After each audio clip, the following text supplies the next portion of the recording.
कारवा प्रणाम तमाम जनता जनार्दन के हम उज्जवल निर्मल भोजपुरिया माटी न्यूज चैनल से आज पहुंचे हैं मिसवड़िया जलालपुर में जो 76 वर्ष पूरे होने पर महेंद्र मिश्र जी का समारोह मनाया जा रहा है, जिसमें आपको बता दी कि दरभंगा से बहुत ही चर्चित जो संगीत में हर यंत्र का एक बहुत ही महत्वपूर्ण भाषा होता है और संगीत का एक अलग ही यंत्र जो है हर जितने भी यंत्र है संगीत का वाकई में एक अलग बजाने वाला जो हमारे साथ जो जुड़ रहे हैं बांसुरी बजाते हैं, बहुत ही अपने बिहद संगीत की भाषा से अपने बिहद बांसुरी से कई मंचों से साझा कर चुके हैं, जो कि मैं इनसे जानने की कोशिश करूंगा कि कब से इन्होंने इस कला लाइन में और कला क्षेत्र में है और कहां से ये बिलोंग करते हैं, हमारे चैनल के माध्यम से बताएं।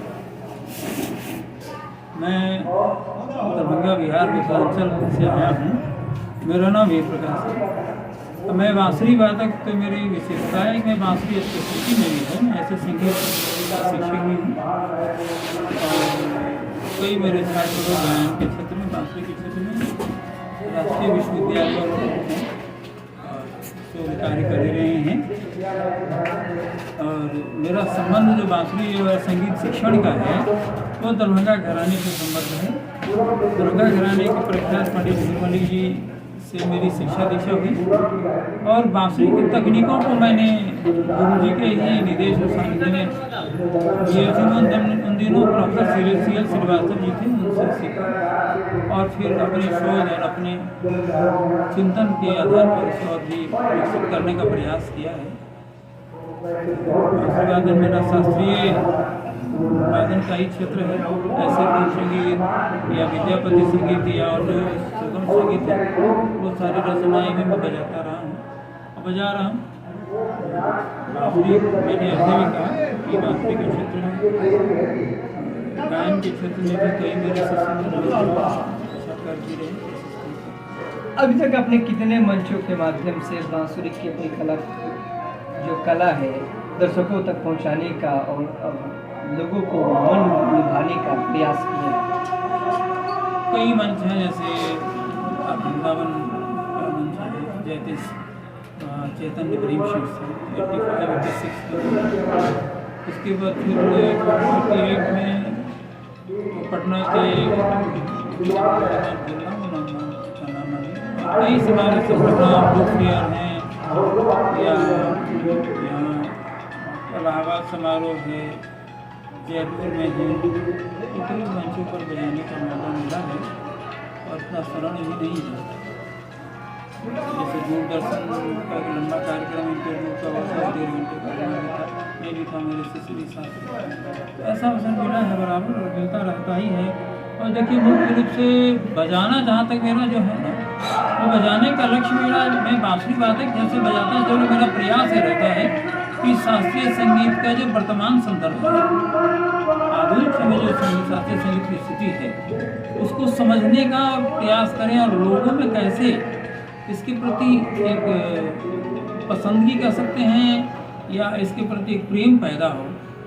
यह सोच मेरी बराबर रहती है कि मैं अपने शिष्यों से भी या अपने मित्रों से भी इस बात के लिए बराबर बातचीत करता रहूँ। तो कार्यक्रमों में भी मैं कहता हूँ, क्योंकि अभी जो स्थिति है इसको अभी समझने की ज़रूरत है। जो शास्त्रीय संगीत जो है ना, चाहे वो गायन हो, वादन हो, या तो बड़े बड़े राज दरबारों से निकल कर आम लोगों के बीच आ गया है और आम आदमी इसको सीख रहा है। उस समय ऐसे लोग सीखते थे जो घरानेदार खानदानी लोग जो राजाओं महाराजाओं के द्वारा संरक्षित होते थे, उनकी सारी सुविधाएं उनको राजाश्रय से प्राप्त होती थी और तो उस तरह से संगीत का विकास और कला का विकास होता गया। लेकिन आज़ादी के बाद से आज़ाद भारत में भी संगीत के विकास के लिए कार्य किए गए, संगीत अकादमियाँ बनाई गई और संगीत पाठन विश्वविद्यालयों में भी आज पढ़ाई जा रही है। परंतु इसका जो कला पक्ष है, शिल्प पक्ष है ना, वो उस तरह से नहीं बढ़ रहा है जिस तरह से अपेक्षा की जानी चाहिए। आज आकाशवाणी भी से भी या दूरदर्शन के द्वारा भी कलाकारों को अवसर नहीं मिल रहा है जो मिलना चाहिए, जो मिला करता था। इसको जो भी कारण हो ये अलग बात है।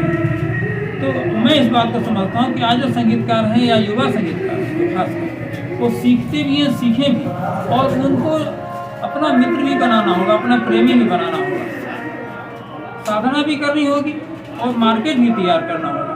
क्योंकि जब तक हमें कोई सुनने वाला नहीं मिलेगा, कोई देखने वाला नहीं मिलेगा, तो हम किसके लिए संवरेंगे, किसके लिए तैयारी करेंगे।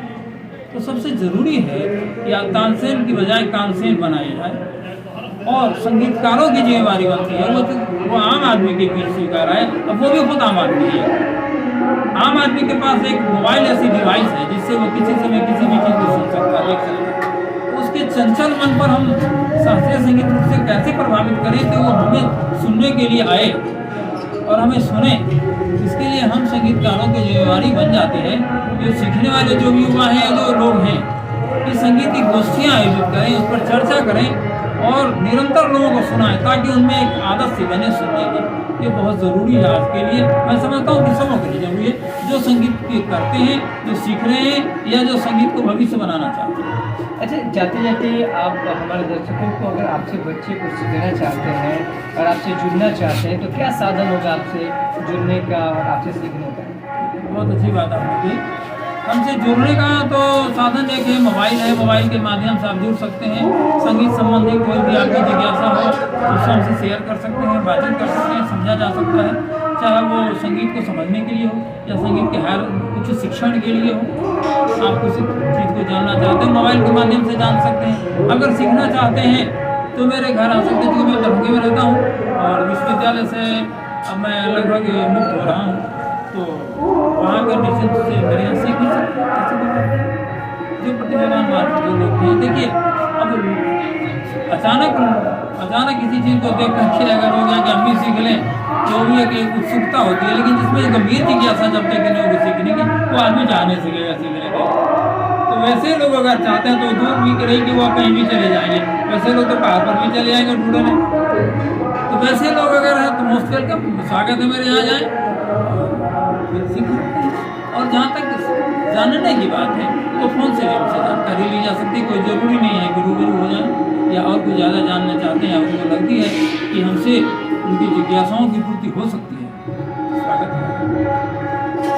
संगत तमाम जो बातें रहा दर्शकों के द्वारा बताया गया। इन्होंने कहा कि जिस तरीके से संगीत में जो साधना होता है, साधना के साथ एक बांसुरी में भी एक अलग ही साधना होना चाहिए। अगर बांसुरी बजाना चाहते हैं, सीखना चाहते हैं, तो वाकई में अगर आपके अंदर साधना नहीं होगा, आपके अंदर जो शिक्षा के विगत अगर आप नहीं बांसुरी किसी अगर नहीं रूबरू होंगे, नहीं जानेंगे, तो वाकई में बांसुरी कैसे जानेंगे, कैसे सीखेंगे। तो तमाम जनता जनार्दन से जिस तरीके से सर ने बताया, अगर आप सर से जुड़ना चाहते हैं तो हमारे दिए गए नंबर पे सर का नंबर रहेगा।